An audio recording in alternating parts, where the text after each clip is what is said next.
At the beach, life is different. Time doesn't move hour to hour, but mood to moment.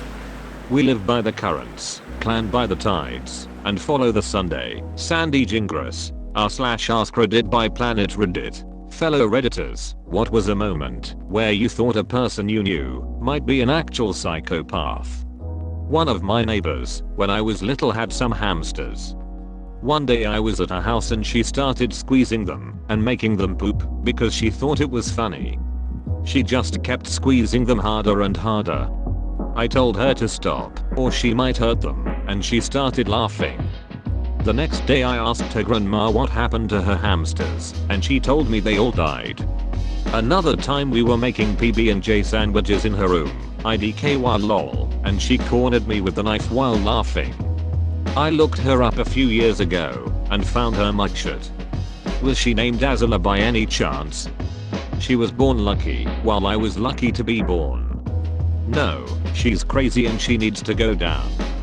Played soccer with a guy in high school that had a real short temper and enjoyed playing the sport as rough as possible, even at practice.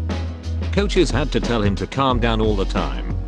Everyone hated him and stayed away from him. Several years later he murdered a classmate of mine over some weed. He hid the body under a pile of leaves in his backyard. When I heard the news, I wasn't surprised in the least.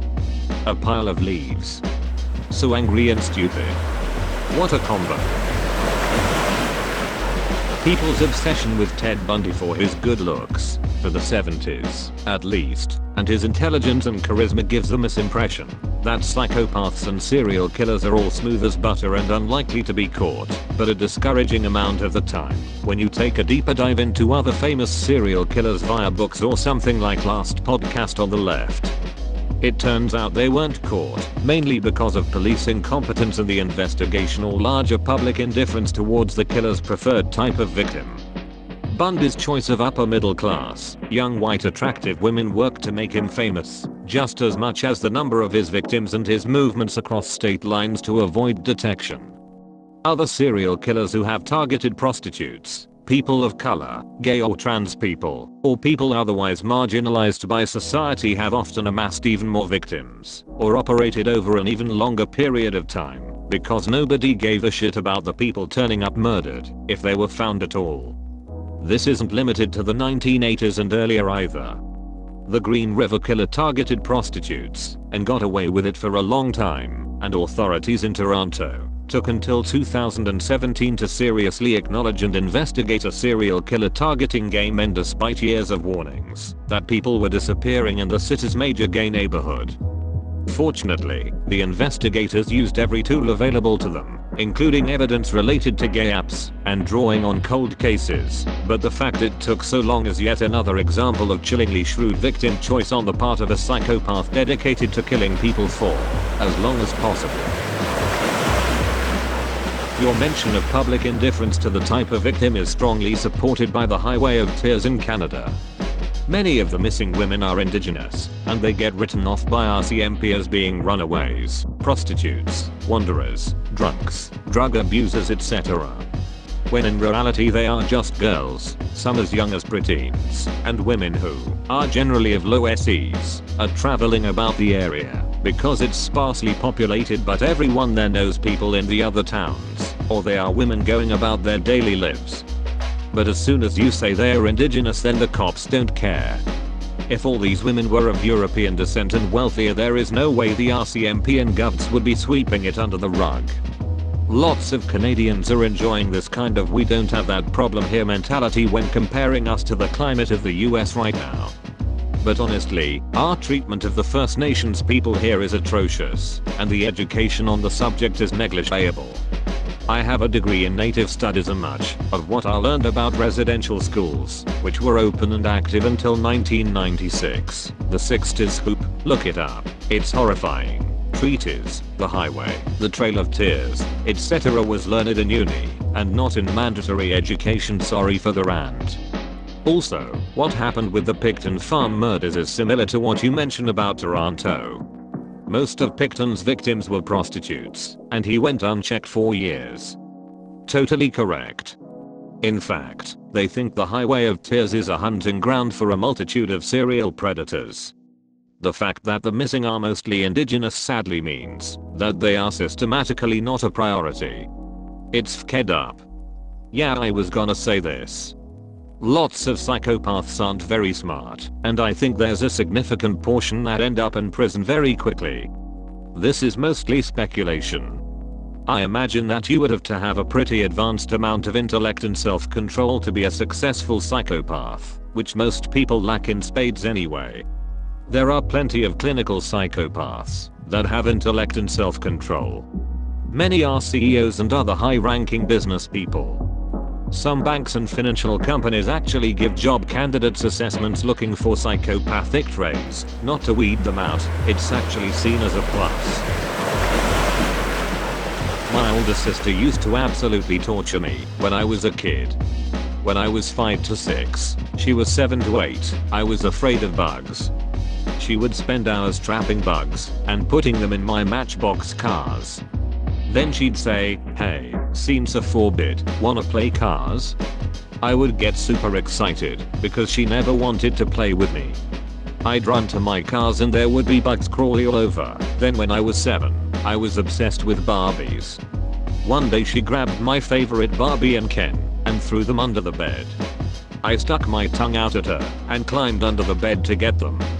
As I army crawled in the cramped space, my arms started to hurt. I was getting pricked all over every time I moved. And I was bleeding. It took me until I was halfway way under the bed to figure out what my psychopath sister had done.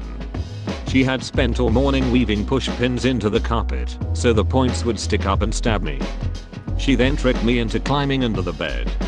So, there I am, halfway in with my precious Barbie and Ken at the back wall. I had to decide to cut my losses and abandon Barbie and Ken, or climb the rest of the way through the Saw-esque minefield and back out. I bit the bullet. Amy, if you read this, FKU. This is frankly horrific. Even more so, because your parents couldn't protect you. I'm just so sorry you grew up with this threat. Stay safe. Thank you. My sister is textbook narcissist now, but back then was definitely oppositional defiant disorder, the childhood form of antisocial personality disorder. But she hid the worst of everything from our parents. Thankfully, it wasn't long until I got bigger, stronger, and smarter than her. Then I could defend myself. I think that prevented her from really becoming psychotic. I reeled her in. These days, we are in our 40s, and at best she's an occasional nuisance. It really is true that whatever doesn't kill you makes you stronger. Edit. Many kind Redditors pointed out that I meant conduct disorder, not oppositional defiant disorder, and psychopathy, not psychosis. I will leave my original comment to make my shame public. I have 3 degrees in psychology. I blame the fact that my weed gum is melted together in the hot car and I think I took too much. But let my shame stand. I was in the military and my roommate was overprotective over all of my stuff. Never wanted me to share. It was either his or mine. Couch, remote, TV, PS4. Like guys can't be on the TV together. Anyways, he gets snacks from home sent to him, and a rat gets in and eats his food. He stays up for 3 days looking for this rat, doesn't sleep until he catches it, and then proceeded to cut off his toes, fingers, paws, and legs in the open courtyard by us, so that the other mice learn their place by hearing its screams. I wasn't home when this happened, I was on base. Other housemates explained in detail when I got there, warning me. Left the next day. Edit. Spelling and clarity. Edit. We didn't start off this way. This was months in, and during hard times in our service. Different branches. He changed. This was not what I expected for Ratatouille 2. It's just the opening scene. The rat is Remy's brother. The movie is about Remy controlling Linguini to get revenge on the guy who mutilated Emile. You don't have to do this, little chef, said Linguini, in a voice more desperate than hopeful. Remy's angry gaze didn't change. He yanked on his friend's hair and made him slowly walk towards the man tied to the chair in front of them. They stopped and looked down at him, the one who had mutilated Remy's brother. Remy pulled the hair again. Linguini's arms lifted up and placed the bolt cutter around the soldier's finger. Linguini swallowed hard as a tear rolled down his cheek. "I'm sorry," he whimpered as he felt his hair pull. He jammed his eyes shut as he heard the man scream. Linguini opened his eyes. Where was he? He must have passed out, but he was already walking. His mind may have been asleep, but his body had not, thanks to the furry pilot under his hat. His perfect white hat. Except it wasn't. None of his chef's uniform was. Linguini looked down in horror at the wet, dark, red fabric that was once his pristine work clothes. What had Remy done? In fact, what was he doing now? Linguini looked around, trying to figure out where they were. It looked like some kind of large hangar. There were several tanks. Was this a military base? Remy turned him towards one of the vehicles and marched him forward. A chef makes. A thief takes, thought Linguini, and he knew Remy didn't think he was a chef. Nope. Delete. Delete, delete, delete. A few years ago, I had to put my cat, Rex, down. He was 21 years. In passing, not too long ago, I mentioned this to a friend I've known for over 35 years. Out of nowhere he made the statement, "I always liked killing cats." I did a double take to see if he was kidding. He wasn't. Haven't spoken to him since. The shit people say about pets to people who love them is astounding. I told a friend that I was struggling to come up with the cash for a procedure my cat needed, or he would most likely die. I wasn't asking for help or advice, just venting. He told me he could take care of it for around 50 cents. When I asked how, he told me it was the price of a bullet. That is not a friend. No, honestly I wish I had popped him the mouth when I think back on it. I read wish I had pooped him in the mouth and decided it was unheard but good idea. My dad said for years that someone I knew at primary school, 7 to 11, was a psychopath because he often got in fights with random people and showed no empathy after breaking their bones, and he would often lie about stuff to get them in trouble. I thought he was scary and a bit violent, but an alright guy overall. I found out a couple of years ago he's been sentenced to life for murder. Felt no empathy after breaking their bones, but an alright guy overall. She kicked my leg while we were ice skating to make me fall. I really hurt my back. I can't get up, could barely talk, and had trouble breathing. I asked her please to call someone, but she just stood there and laughed at me for a few minutes until I was able to crawl to my phone and call someone. She also said to my adopted brother that he is worth nothing because even his real parents left him in the trash. It was the only time I ever punched someone in the face. Wow, the bitch, was just mean. I disagree. The punch was well deserved. When my ex-boss at the youth service actually barricaded the door of her office to stop me leaving. She had me cornered in my wheelchair. The office was too small for me to turn round. Meanwhile my colleagues were outside the office literally trying to break the door down to rescue me. What happened? Did you call the police on her? Was that a correct sentence?